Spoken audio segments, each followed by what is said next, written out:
कुछ सालों पहले की बात है। अखिल नौकरी करने के लिए विदेश गया था। आज वह विदेश से लौट रहा है।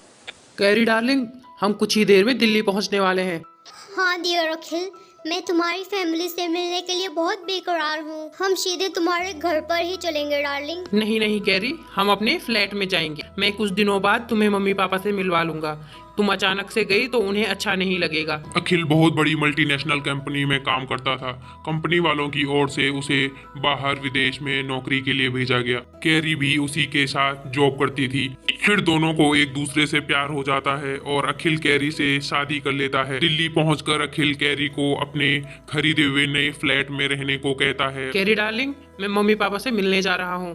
शाम को मिलता हूँ तुमसे, और हाँ, घर का खाना भी ले आऊंगा। ऐसा कहकर अखिल अपने माता पिता से मिलने चले जाता है। अखिल को देखकर उसकी माँ सुजाता और रामचंद्र बड़े खुश हैं और साथ ही पर्दे के पीछे एक सुंदर सी लड़की सुहासिनी भी अखिल को देखकर बहुत खुश है।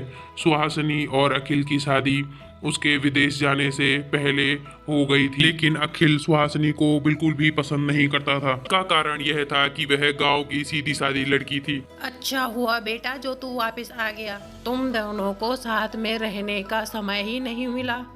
अब बढ़िया हो गया है, तुम दोनों बैठकर आराम से बात करो। अरे सुजाता, ये कैसी बात कर रही हो तुम? अब तो अखिल यहीं हमारे साथ ही रहेगा, अपने बाल बच्चों को देखेगा और हमें भी। जी, वो मैंने इनके लिए खीर बनाई थी। आप कहें तो मैं इनके लिए ले आऊं? हाँ हाँ बहू, क्यों नहीं। तुम इसको खीर खिलाओ और आराम से बैठकर साथ में खाना खाओ। हमारा खाना हमारे कमरे में ही भेज दो बहू।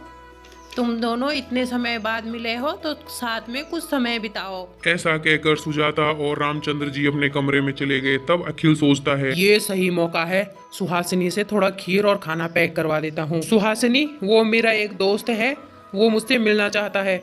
मैं उससे मिलने जा रहा हूँ। तुम ऐसा करो, थोड़ा सा घर का खाना और खीर उसके लिए भी पैक कर दो। तुम्हारे हाथ का खाना उसे भी टेस्ट करवा लूंगा। अच्छा, आपको मेरे हाथ का खाना इतना अच्छा लगा? ठीक है, मैं डब्बा पैक कर देती हूँ। सुहासिनी बेचारी डब्बा पैक करके अखिल को दे देती है। उसे लगता है कि अखिल को खाना इतना पसंद आया तो वो अपने दोस्त के लिए खाना ले जा रहा है, पर अखिल तो ये खाना कैरी के लिए ले गया था।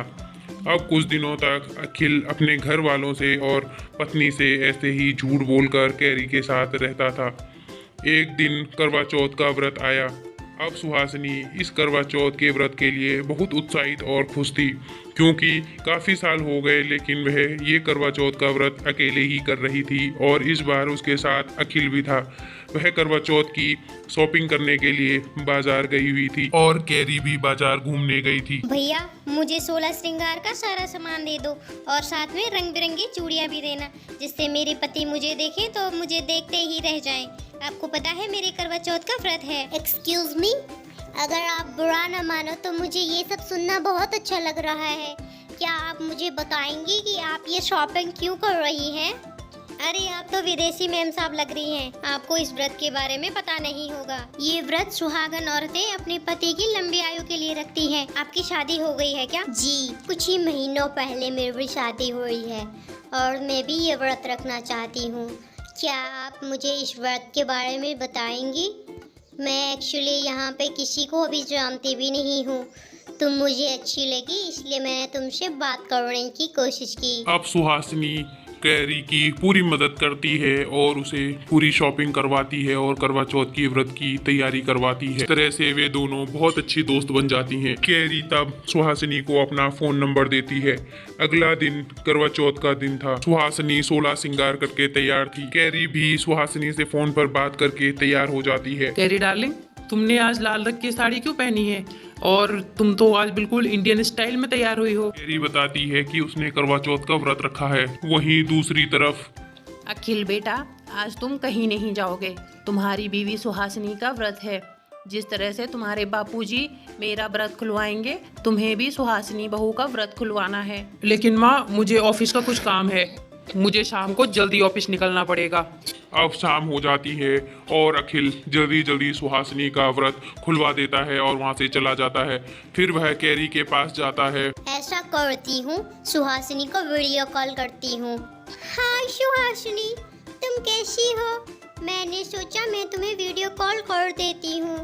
तुम मुझे जैसे जैसे बताते जाओगे मैं वैसे वैसे अपने पति की पूजा करती जाऊंगी। तुम होल्ड करो, मैं अपने पति को बुलाती हूँ।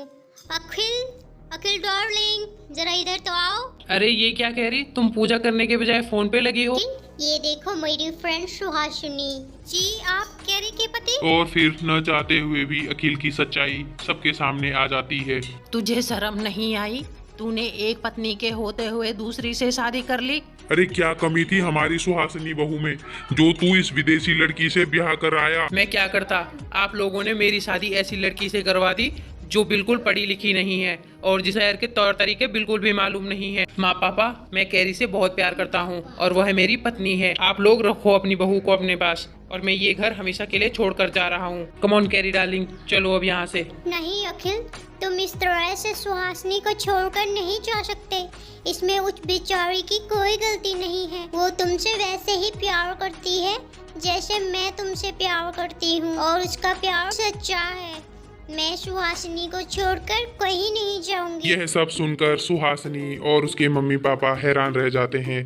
तब सुहासिनी कैरी को गले लगाती है और अब दोनों बहनें साथ मिलकर एक ही घर में रहते हैं और अखिल भी अब दोनों पत्नियों के साथ बहुत खुशी से एक ही घर में रहता है। Like, comment, share and subscribe.